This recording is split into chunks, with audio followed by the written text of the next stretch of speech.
So I was thinking this week, sometimes our best teachers are those wake-up calls in life that slap us back into reality. Do you ever have a wake-up call? You're kind of going along, and you kind of have a wake-up call slap you into reality. Or like when, we get too comfortable when we're cruising down the highway, going 15 miles an hour over the speed limit, just driving along, and then we look behind us and his police car appears and giving us a little reminder that breaking the law has consequences. Do you ever feel like that? You ever get slapped back into reality?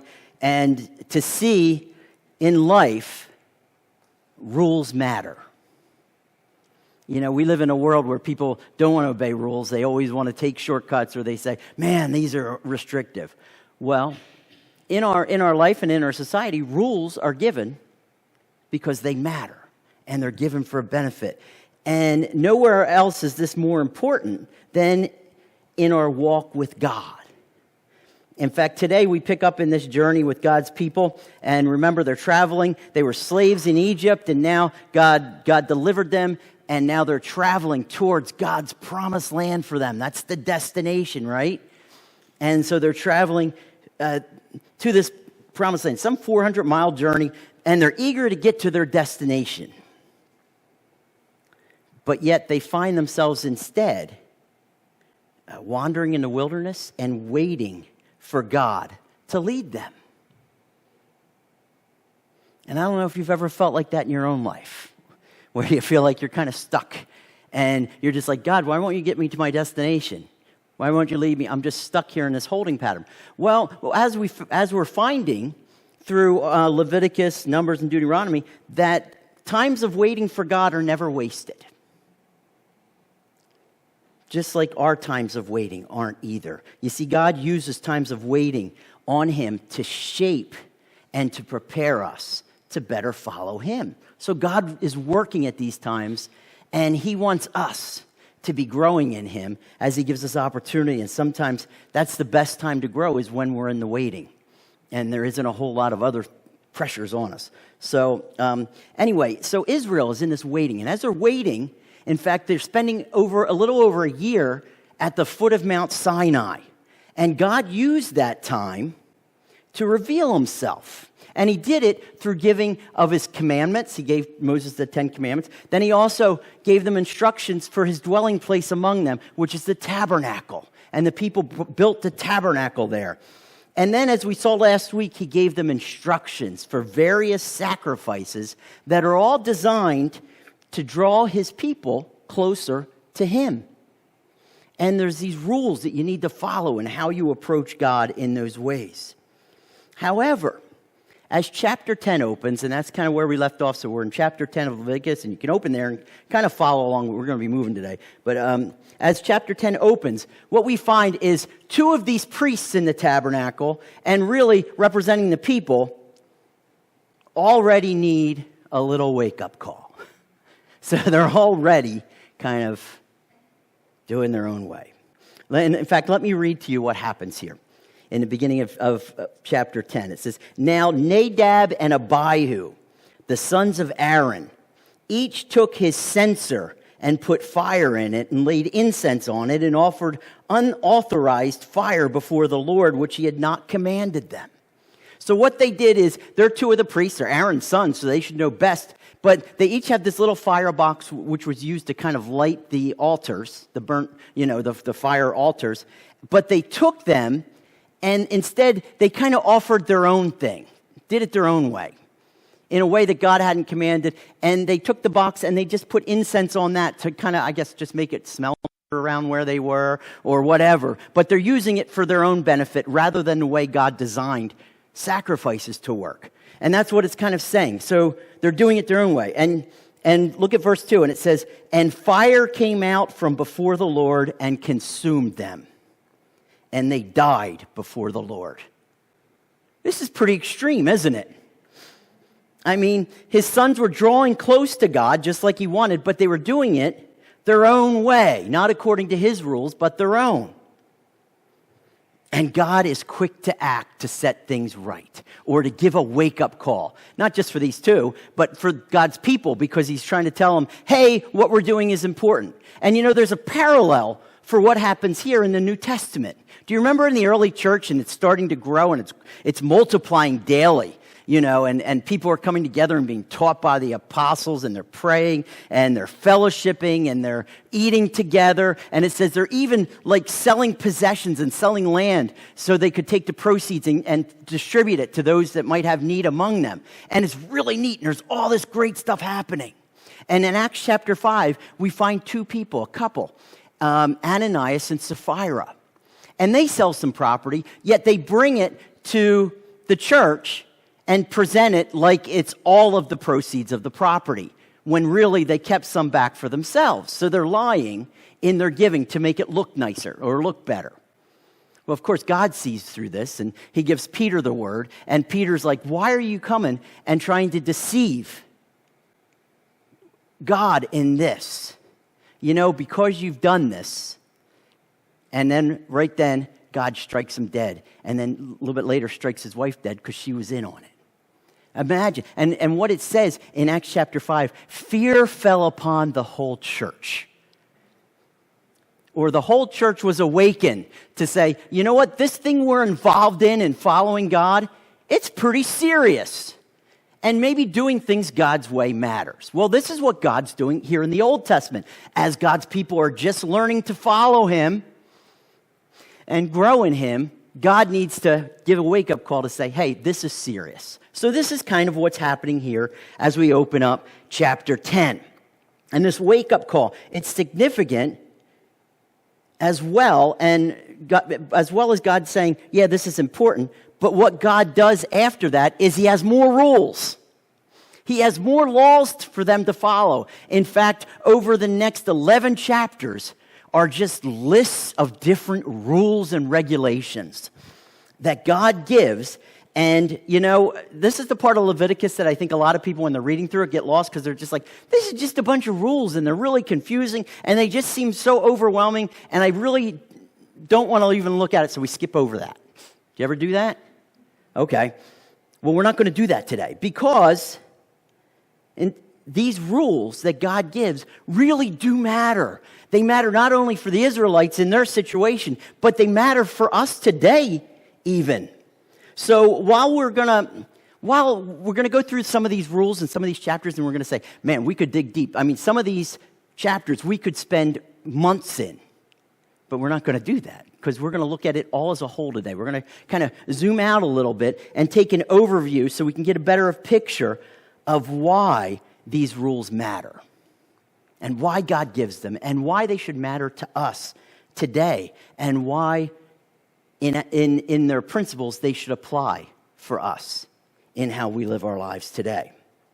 For in them, we're going to discover practical instruction and spiritual lessons for how we're to live life.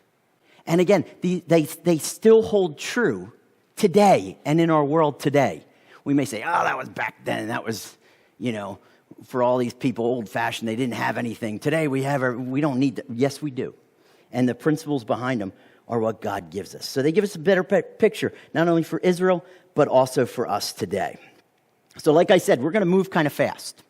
So I want you to hang in there as we look at basically 11 chapters of rules and what's behind them, because I want you to hang in because you're going to see how it all comes together and why we look at it as a whole this morning.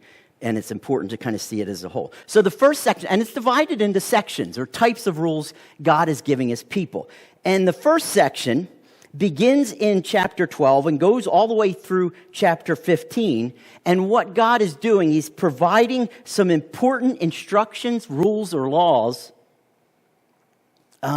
regarding or that govern our physical health.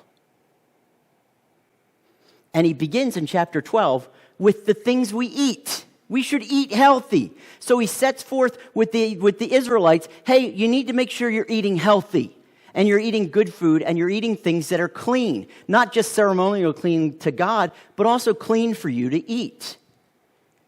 And so he gives them some rules. He says, well, there's some animals you should eat and you shouldn't eat, and there's some seafood you should eat and you shouldn't eat, and there's even birds you should eat and not eat. So as for animals, he talks about they should have a cloven foot, a hoof, and then which is like a split hoof, and they should also chew their cud. Okay, and so this is including a lot of different animals, such as cows, sheep, goats, even deer. There's antelope. It mentions all these different animals in the passage that they can eat. But what it doesn't include other animals like pigs, because they don't chew their cud. Camels and things like that might be around them. And they say, hey, this will be good. God says, no, those are unclean. You should be eating these things. So he gives them that with animals. And then regarding seafood, he says, here's the only seafood you're really supposed to eat. And that's seafood that has fins and scales. You know what that knocks out? Shellfish, right? And he's saying, so the Israelites were commanded not even to eat shellfish. Now, the reason why shellfish can be bad even today is because most shellfish live on the bottoms and they filter out all the stuff that's in the water. And in our pollution days, they're getting in a lot of nasty stuff, right? So even in our day, we can see how that might not be the healthiest thing for us to do. So God's telling them, and he's giving them even healthy things that work today. And then he says of birds, and he says, well, there's some birds you shouldn't eat, and some you should. Things like doves and pigeons and things like that, you can eat, and they're okay to eat. So he gives them these instructions of all these kinds of animals, and the interesting thing is, even today, those animals are known to provide healthy nutrition. So he's not only saying you're doing things ceremonially clean for me, but you're also doing it for your own health so that you're at your best as you're in the wilderness and even when you get into the promised land, that you're eating right. Pretty interesting, isn't it? Then the next chapter, chapter 12, it provides some important instructions for new moms. And God says, regarding your physical health, when somebody has a baby, they need to be cared for. And they need time. So he gives some instructions for new moms and how to best care for them. In fact, he says, after someone has a baby, they need to isolate themselves for 1 to 2 weeks. I think it's 1 week for a boy and 2 weeks for a girl. And they need to isolate themselves. Now, I'm not a doctor, and I wish Gino were here, but I know that after a woman has a baby, she has discharge, right, for about a week or two. And it's where a lot of dead matter is coming out of her, and especially in those days where they had less, they didn't get to go to a hospital or all that, but they had discharge, and it was a way of cleansing them and healing them, right? So God's saying, you know what, and it's also a ceremonially unclean because of blood, and we're going to get into some of that. But God says, so isolate them. Give them time to rest, right? Give them time to rest and adjust for all that. And then he says, and so they shouldn't be around anybody. But then after that, 1 to 2 weeks, they can kind of be with their family and things, but they still can't be a part of the fellowship, especially about the tabernacle. Rather, they should be resting. And during those 60 to 80 days is a time where they get to rest not only physically, but emotionally and spiritually, where they can thank God, and the family can adjust to the baby and all of this. And then after that time, they're called to go to the tabernacle and present themselves and bring an offering to be offered to God. Okay, and it's a sin offering because in blood the woman had the baby. That's all that represents. It's not that she's sinful, but they're to bring either a goat or 2 doves if they can afford a goat, or they bring 2 doves if they can't. And it's interesting because in Luke's gospel with the birth of Jesus, it says after Mary's purification, or after this time, they went to the temple and they brought 2 doves as sacrifice. So it's even going in Jesus' day. But what's interesting about that, you look at that, and I'm like, boy, that looks a lot like maternity leave to me, doesn't it? Gee, we've just discovered, maternity leave, this time for a new mom is really important for her. Well, where did that come from, I wonder? Again, God gives things for our health and our well-being. And then, as we continue in some of this, the next 2 chapters 13 and 14, deal with how do we deal with infection And especially in skin infection. Especially in those days, you could have skin infections and it became very contagious if you would touch people. Now, in these chapters, it mentions leprosy. Okay, and there was a disease, leprosy, that was going around. But it's referring to more, something broader than just leprosy. It's referring to skin diseases that can be contagious or that can spread and that can get really serious. So you have even things as little maybe as poison ivy or things like eczema or other kinds of infections you can get that can spread through touch and things like that. And God says, I'm going to give you a way you can deal with these things. So he says, if you have a sore or something on your skin that doesn't look right and it's looking a little bad, they said, present yourself to the priest. And the priest was given instructions by God. And they were to look at it and see if it was just skin deep.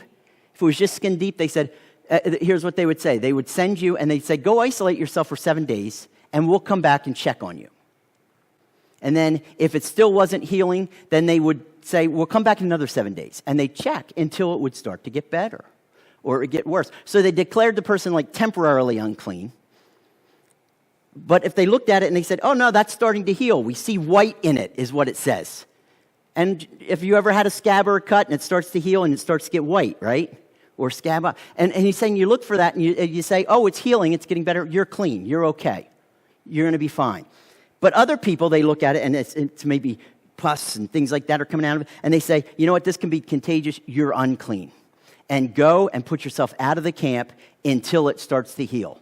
They're not going to check on you. When it starts to heal, you come back. Because it could be leprosy and things could start falling off and, all of these things. But what I find interesting about that isn't that the way you kind of deal with when you have infections as well? Because also they say, and you're also to cleanse yourself often, and your clothes, and even your tent, you need to keep clean, and constantly keeping it clean if you touch it. And you're like, man, that's a good way to keep infections at bay. And also, if you have something contagious, isolate the person. Seems like we heard that just a few years ago with COVID, didn't we?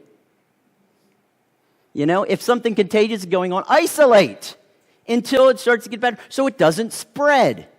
So this is a way God's telling them to be protected. And then he says, you know what, when you come back and you're declared clean after being unclean because of that, he said, you come back and you wash and you put on clean clothes, and then you shave all the hair off your body.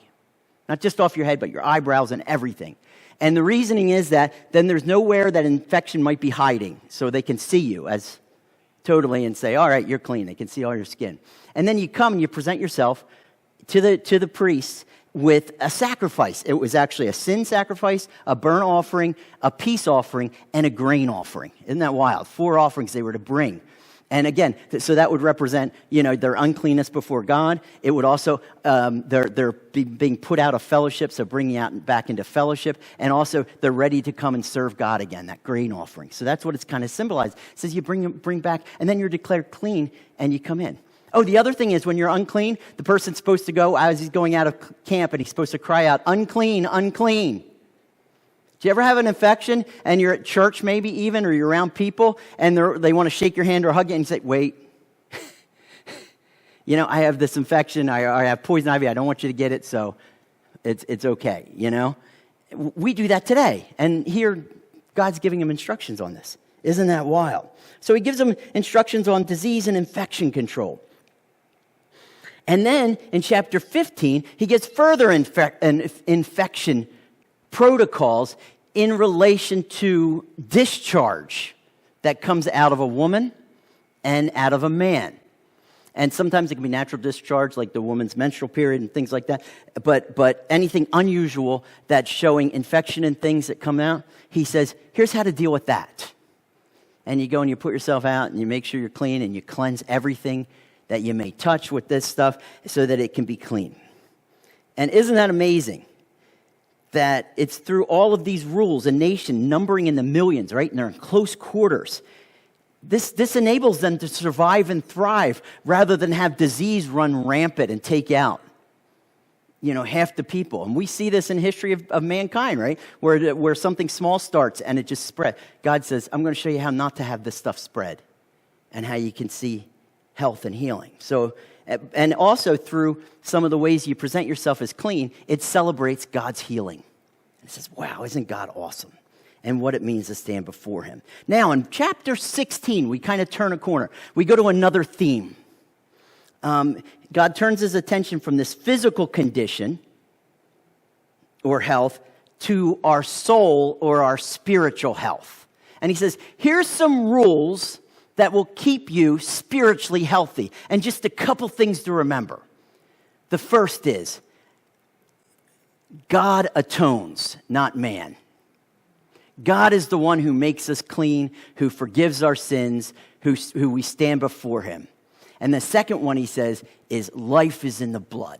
And always remember that. That's why I have you sacrifice. That's why the shedding of blood. And it's all pointing forward to Jesus. And so he gives them these rules. And the first way we see that with the atonement is something called the Day of Atonement. And he gives them instructions for this Day of Atonement, or this celebration that people would have. And they'd all gather at the temple. And the high priest, for this one day of the year, gets to enter into the holy place. And he brings 2 goats to sacrifice. And a bull. And first he gives a sacrifice for himself and his family so he's clean.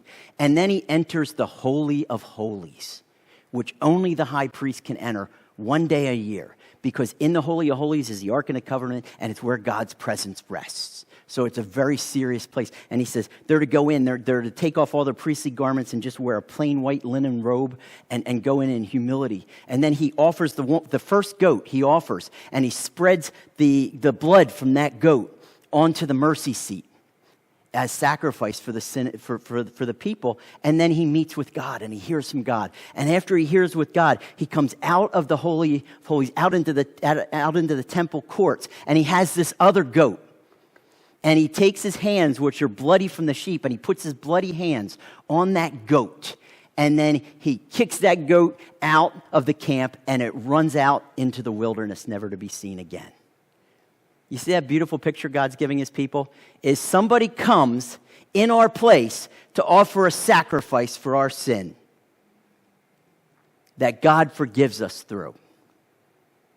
And then he takes our sin and throws it, or deals with it forever, throws it as far as the east is from the west, never to be seen or counted against us again. Like this scapegoat going in. Isn't that beautiful? And he says, I want you to remember this. I want you to remember that this is my work and not your work. Spiritually, this will keep you right. And it will keep you committed to me and following me, but also keep you humble with yourself, that it's not about you. And we do that in the church through things like communion.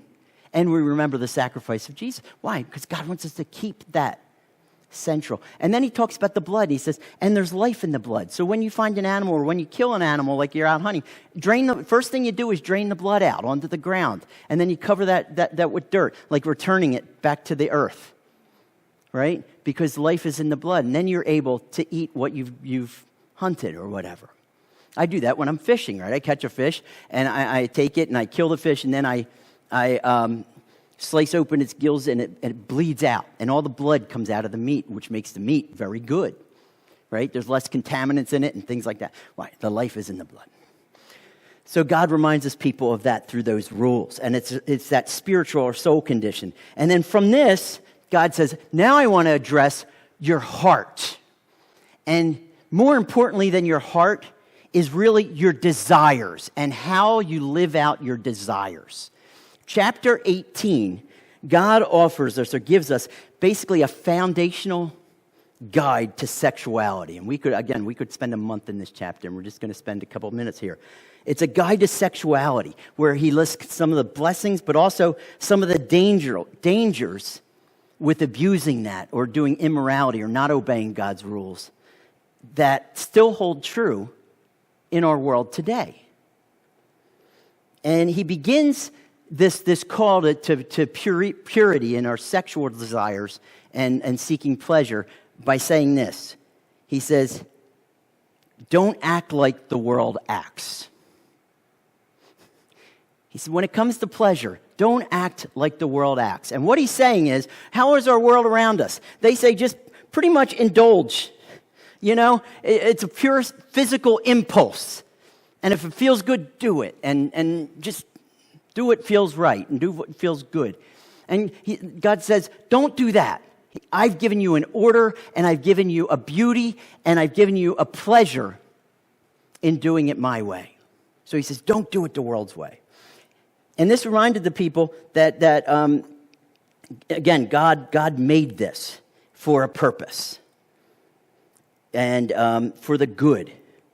But too often it's twisted of what it means. So then he starts to give a lot of prohibitions, saying, this is not what we should be doing when it comes to sexuality. And he starts listing a whole bunch of different things. And he spends a lot of time talking about incest. Don't have sexual relations with anybody in your family or your household.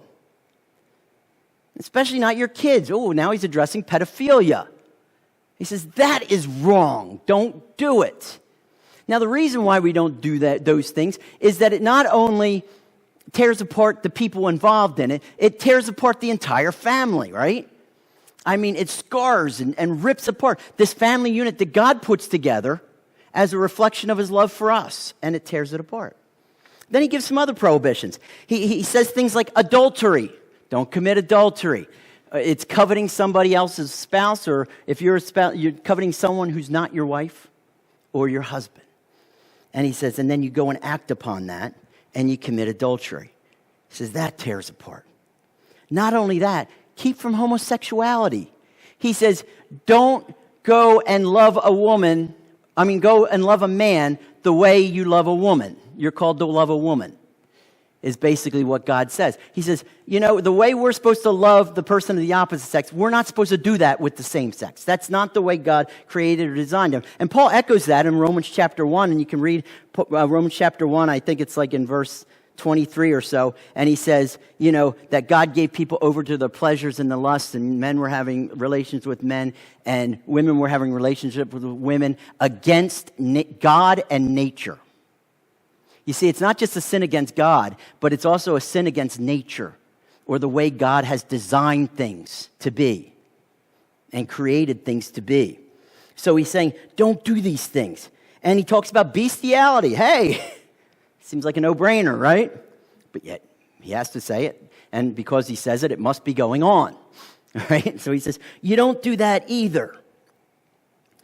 And all of these things, that they defy God's purity, but they go against or reject his created order and purpose as well.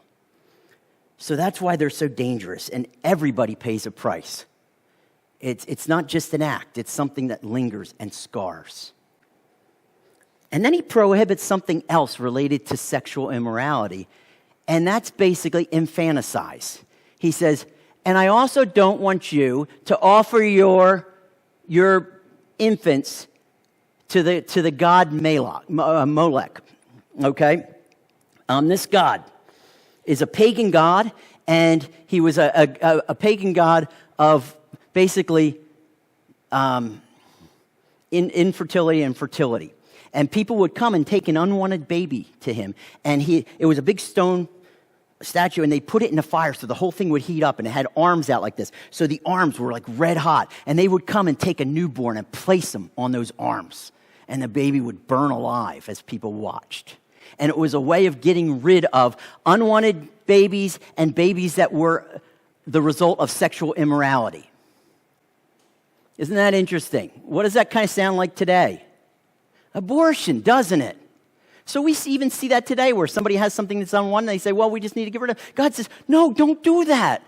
That's an abomination, he calls it. And the interesting thing is, God forbid this for the Israelites, but then as they get into his kingdom and you have the time of the kings, some of the kings even allow that and practice in it, from Solomon all the way through Manasseh, all the way till King Josiah, who tore down those altars to Molech. Pretty interesting, isn't it? And God's saying, this isn't right. This is destroying life that I've created for value and beauty. And that's not the way to do it. So you just can't, for your own physical impulse, do that. Then he prohibits many other damaging practices that not only destroy family, but also individuals who commit these acts. And including in this is all these sexual things. But basically he's saying, when you have sex or take part in sex, apart from God's plan and design, it will always end in destruction. it will always end in destruction. Leave a wake of destruction, ruined lives and ruined families, and ruin ability to really love somebody after that. And God alone can bring healing to that. And while all of it tears apart and destroys lives and families, doing it God's way is exactly the opposite. In there he says, we're not to uncover the nakedness of all these people, which talks about having sex. But he says, but a husband should only uncover the nakedness of only his wife. So they're together, and they should be doing this for God's pleasure and God's way. And when we do it God's way, it is more pleasure, it's more joy, because we're doing it God's way. And he created it for that. And it brings it together, and it makes this beautiful picture of following God. So he's giving all of this, and he's basically saying, following God's plan and desire for sex his way leads to wholeness and satisfaction. And it also does this. It stands apart from the world around us. And that's what he says. When you do these things, you're going to not be like the nations that you're going to go into, which are vomiting out of their mouth, are falling apart. So you're going to stand apart. And now from these rules then, he says, all right, so that's how our hearts are guided. Now, I want to give you, and this is the fourth group, he says, I want to give you, and it's a whole host of rules that he just goes down, for how we're to stand apart in society through our treatment of others. And he says, and you know what? Our society functions a lot better when we learn how to treat others well. And it starts from the point of personal holiness. In fact, he says, you're to respect your parents as to the Lord, which means we're to submit ourselves to God first and foremost, and then we're to submit ourselves to the authorities God's placed over us. And we put ourselves there, and for that, for family's sake, it's our mother and father, and we're to respect them. And then he says, and then you know what else we're to do? We're not to worship idols. So our devotion is to be to God as well, or our dedication of these things. And then also our service is to be to God. We're supposed to do these things for God's glory, as Paul talks about in Colossians 3, right? All we do, whether in word or deed, we do all for the glory of God. And he uses it in the terms of we come and we sacrifice well and for the right reasons and with joy. So he's saying this is all helpful for this. And then he starts to go through and says, now out of that holiness, now we're ready to go and make a difference in our society. And we should be making a difference in our society and not acting like the world acts. And he gives ways that we stand apart in society, or these rules or laws for us, in how we provide for the poor. He talks about leaving some of your crops unharvested so people that are without can come and get it, right? He talks about being fair in our dealings with others, being fair and honest in our testimony or with our justice, and also in the way we care for each other and value other people's lives, that we're not trying to take them down, rather build them up. And then he says something rather interesting, because it's something that Jesus even talks about, and he refers to it as the second most important commandment that we can possibly follow. He said, and it's found here in Leviticus. It says, you shall not hate your brother in your heart. You shall reason frankly with your neighbor, lest you incur sin because of him. You shall not take vengeance. And this is verse 17, 18. You shall not take vengeance or bear a grudge against the sons of your own people. But you shall love the Lord you shall love your neighbor as yourself. You remember that passage? I am the Lord, because I am the Lord. So he's telling the people, and also we should be treating our neighbors well instead of holding grudges against them or trying to get back or talking bad about them. We should be building them up, and we should be loving them as we love ourselves and wanting God's best for them. Now, when we start to do these things, guess what? Those that we do it to, it starts to get better. Try it in your workplace this week. Try to live like this. Try to obey these laws. And then following these laws, God continues to give instructions for living differently in the world. Not just in how we care for others, but also, he says, and also in our own personal lives. We shouldn't try to manipulate the things God gives us. He talks about like splitting seeds in half in fields and trying to mix them together and all those things, and taking what God has made and trying to use it for ourselves or try to do it our way. And he's kind of talking about, don't manipulate what God gives us rather, or try to take control, let God have control and live like that. And then also, don't settle for a job half done. He says, as you enter the promised land, there's going to be beautiful fruit that you see. And he says, that fruit is unclean for 3 years. Don't touch it. Then after 3 years, it will be clean and you can start to eat it and enjoy it. Now, the reason God's saying that is because they're going into the promised land not to sit back and enjoy fruit. They're going in and they have to conquer the land. So he's saying, I don't want you to go in and start conquering the land and said, well, we're doing pretty good. Let's take a break. So you know what God's saying? When you work, finish your job. When I give you something to do, do it and let me give you rest. So he's saying, hey, we should be dedicated in that way. And then he talks about seeking God alone and treating others with value and respect. People like stranger comes to us or somebody that's got needs, special needs and things like that. And the elderly and how we treat them better than ourselves. And we give them value where the world tries to push them away. And while obeying these rules bring life, and God talks about all the things they bring, the next chapter he talks about all the penalties for disobeying his law. And he says, so these are the penalties for disobeying the law. In fact, for many of these rules, especially the sexual sins, you know what the penalty is? Death. And if it's not death, then it's casting a person out of the camp until they repent, or having a person give restitution for what they've done. But there's always a price to pay for breaking God's rules. And it's interesting because even with these sexual sins, like adultery and things, it was hard to have the death penalty stick. You know why?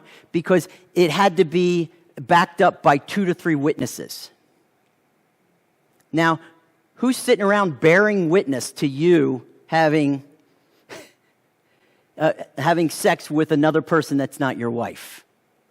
And if a person's sitting there watching, then they're making themselves unclean. And if you remember Jesus with the woman caught in adultery, and they're all accusing her, saying, we need to kill her and things like that. And Jesus came and looked at them and said, who's to condemn her? And he wrote something in the ground like, hey, if you did see this, then you're just as guilty.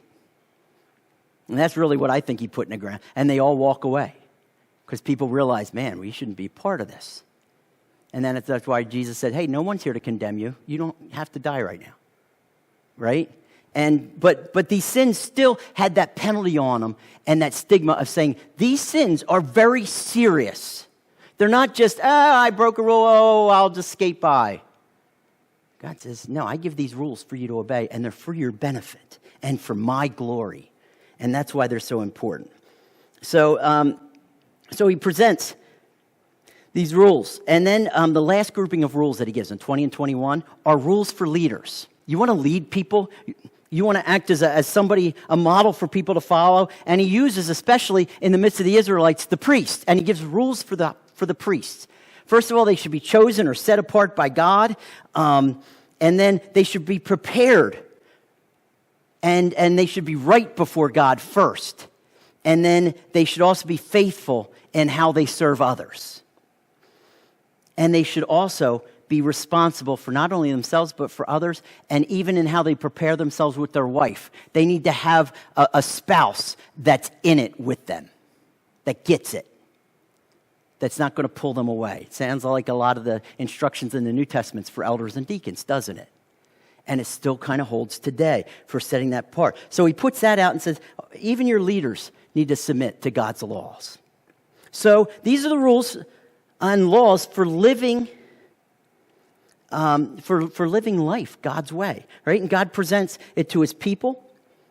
And again, they deal with these areas: our physical health, our spiritual health, right? Our heart or desires, the way we treat others, and the way we step up in leadership. And God says, I'm going to give you all these laws. So that's what all these laws are about. It's not just some list of do's and don'ts. God's giving them a fullness of how to follow him better. Are you starting to see that? And again, they're vital for the Israelites as they're going in the wilderness, and they need to survive, and they need to get along with each other, and, in these close quarters, and they need to thrive in all of these things. And he says, well, here's how you're going to do that, is you need to be out for God's way. but they're also important for us because even today, these lead to life, don't they? And these are for a benefit, and they apply to how we're to be followers of Jesus in our world today. So all of these rules matter. That's the point. When God gives a rule, it matters. It's not a life and death rule. Not all God's rules are life and death, like we're going to go to hell or not go to heaven because we disobey. But they have benefits when we obey and consequences when we don't. And they're serious. And it's the way God not only is glorified in our lives, but also how he's used through our lives and how he's proclaimed through our lives. And so that's why these rules really matter in these areas. And they're for his glory and our benefit or our well-being. You see, these rules just aren't some list or a heavy burden that kind of weighs us down. Oh, I got all these rules I got to do. They weren't meant to be like that. And sometimes we look at rules and we say, man, I have to do all these things. Rather, when we see why God gives them to us, we get to see these rules. This is what I get to do in serving him and how he's laid out these rules to keep me alive and to keep my well-being and my influence as I live for him. Basically, they're going to help us follow him better. You see, in looking at all of this and all of these rules, here's what we discover in a nutshell. God gives rules to us not to restrict us, but to free us to follow him. And as we look at these rules as a big group, what we discover, these rules or laws, they don't restrict us. They actually free us to better follow God, to be used by him. Because here's what they're given for. Here's what God gives his rules and laws for. And these are a great way just to kind of look. Anytime you see a law of God, realize it's for this reason, for these reasons. First reason God gives these rules and he gives his law is for our protection. Right? We see this in these rules. For our physical protection, for our physical well-being, to keep us physically healthy and clean so that we're ready and able to answer God's call whenever he needs it. But also these laws not only protect physical health, but they protect our soul and they protect our relationships. And they also protect us from serving ourselves all the time or for being unproductive. And through our care and our respect is reflected through God. And they guide us and protect us. In fact, the writer of Psalms says this God, his way or his rules are perfect. The word of the Lord proves true. He's a shield to all who take refuge in him. You see, doing things God's way protects us. Just like if we're speeding. I mean, if we're going down the road and everybody's speeding, if we're not speeding and we see a police officer, we're like, hey, there's a police officer. Hi. We're not afraid he's going to pull us over because we weren't doing anything wrong. You see, we're doing it according to the rules. Wow, what freedom that is when we're driving, isn't it? Not to be looking in a rearview mirror every 2 seconds. And God gives us that for our protection. And because we're safe with God and in these rules, we can move freely out to serve others and care for others because he's taking care of us. And these rules not only free us in protecting us or providing for our protection, but also providing for our satisfaction. You see, God gives rules to protect us, but also he gives rules that in keeping them, and when we keep them, we find satisfaction and wholeness. See, so many times we see a rule and we say it's restrictive and I want to go on my own way because that looks more fun. It's not going to be. Because when we do things God's way, it's maximum benefit because God always has our best. So when we do it his way, we're satisfied rather than always looking for that next thing. Do you ever do that? You're running out and you're sitting and you're always looking for that next thing that's going to complete you, make you feel fulfilled. And you try the next thing and you try the next thing instead of doing it God's way. You're never going to find fulfillment doing things your own way. You do it God's way. You do it according to his rules, and you know what happens? He provides for our satisfaction. We're finding our value in God and through Jesus, and we're walking as he designed us to, so we can freely serve others because we're already fulfilled.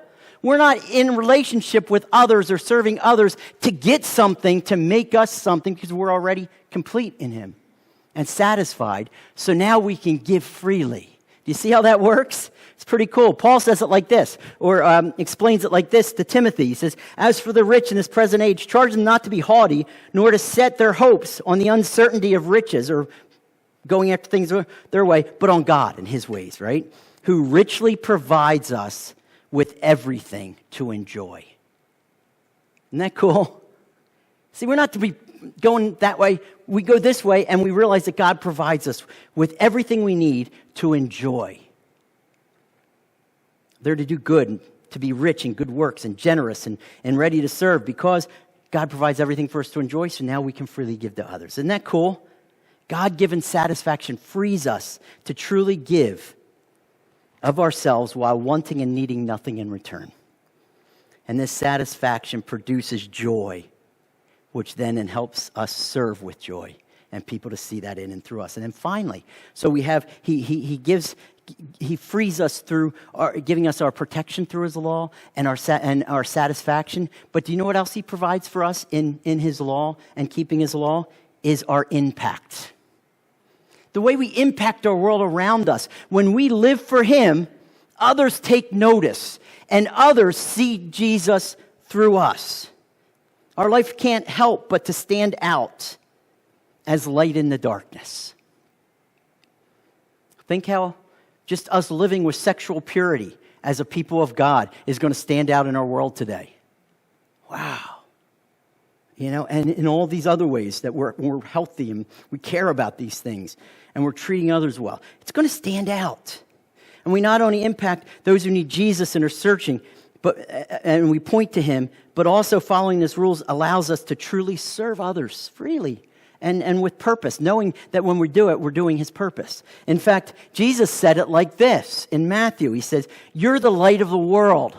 A city on a hill can't be hidden, nor people light a lamp and put it under a basket, but they put it on a stand and it gives light to the whole house. In the same way, let your light shine before others. Follow God, follow his ways, so that they may see your good works, your obedience, and give glory to your Father who's in heaven. Well, why will they do that? Because they're going to see how God satisfies us and how God protects us. And we're not living lives in worry, and we're not living lives saying, I need more, I need more. Rather, we're living lives of contentment. And people say, how do you have that in our world? You see, when we embrace these laws, not just obeying because we have to, but rather we see these laws for our benefit and something we get to follow in glorifying God. Then we serve, we lead, and we encourage others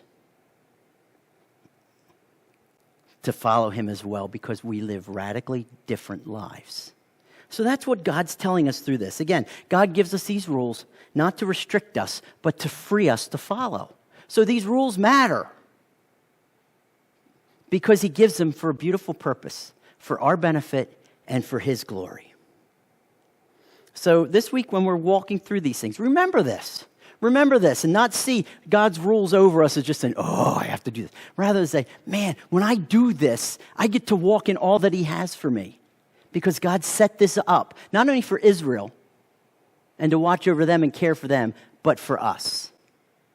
Even today, all these principles still hold true for us. So remember that this morning. God's rules matter. Let's pray.